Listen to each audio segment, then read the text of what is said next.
Welcome back, friends. We're so excited about an all-new crime scene kitchen tonight on Fox. Also, by the way, there's all-new Stars on Mars tonight. I know you're pumped. And I do love the show. I'm addicted. I've already watched my screener for tonight, and I was like, wait till you see what happens tonight. Oh, my gosh. I know. I'm in it. So, we do a lot of cooking on this show. So why not have the crime scene kitchen judges, Curtis Stone and Yolanda Gap, teach us a few things?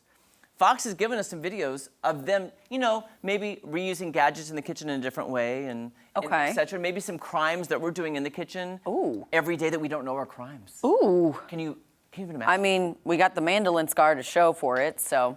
And you've seen us cook, so I'm sure there's a lot of crimes. So let's take a look at Curtis and Yolanda giving some tips on kitchen gadgets. Take a look. It's a secret. I think I'm going to keep the last one as a surprise. Ice cream scoopers are great little gadgets for more than just scooping ice cream. You can use a scooper to get uniform amounts of cake batter into a cupcake tin. Or cookie dough onto a baking tray.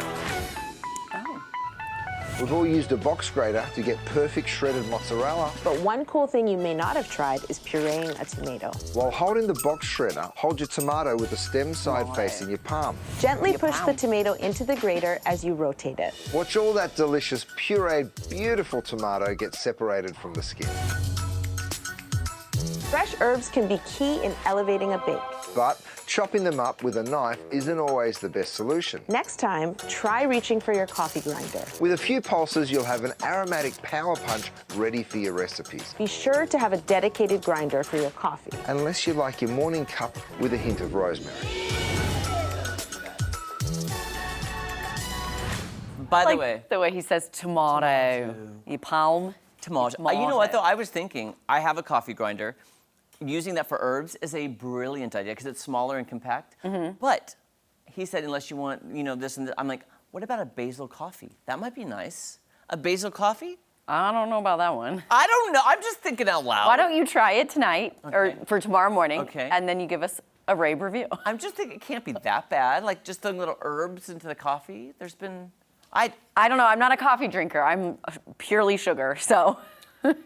Well, I'll put a lot of sugar with the basil. There you go. That's actually very interesting. I don't want to say I knew about the ice cream scoop, but like for mashed potatoes to get like the cute little portions, like obviously that makes sense to use. But I didn't know about the grater to puree tomatoes. Yeah. Who knew that? That blew my mind. I'm going to try that next. I have some tomatoes growing and they're almost ready, so I'm going to try all the juice come out, but then I guess that's what you're doing. Yeah, you do it in a bowl, and then that's what you're doing is getting all the puree. Huh. Interesting. Nice. Okay, now up next, Maddie, something I teased about, all of our crime scene kitchen crimes.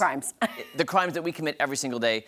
Now they're going to tell us what we should and should not do and things that they drive them nuts in a kitchen. Take a look. Don't get me started on winter butter. I will go on a whole rant. Did she really?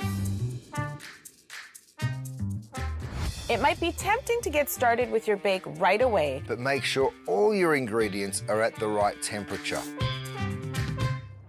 Things coming from the fridge, like milk, eggs, and butter, often need to come to room temperature so they can play nice with the other ingredients. And your ingredients won't get clumpy, lumpy, or curdled. So, impart a little patience and enjoy those amazingly fluffy cakes. And thick, chewy cookies.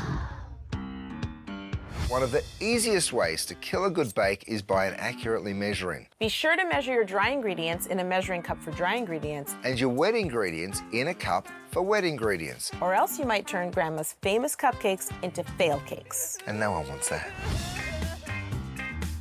As much as baking can feel like a chaotic process at times, there is a method to the madness. One thing to pay attention to is the order of ingredients. Read the recipe all the way through before you begin, so you know what to add when. For example, for a beautifully fluffy cake, you'll likely need to cream your butter and sugar first. If not, those little air bubble helpers in the butter will be more absent than the egg yolks in a meringue.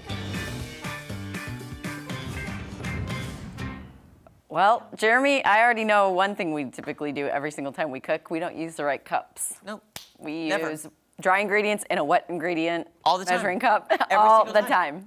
It would be nice if we actually had different measuring cups for different things, but it would. You know, sometimes we put oil and then we're like, oh, dadgummit, we have to put this flour in next, and then it's oily flour, and yep, you've seen it.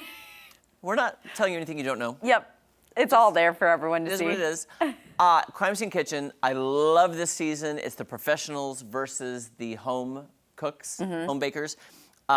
It's really nice. Tonight will be the first time you're going to see the non-professionals. Okay. But it's super fun, and then they're going to combine at the end of the season when they're down to certain amounts of people. Super fun. I don't know how they guess it because I've not guessed one right yet this season. Yeah. But there you go. And then, of course, Stars on Mars. Amazing tonight.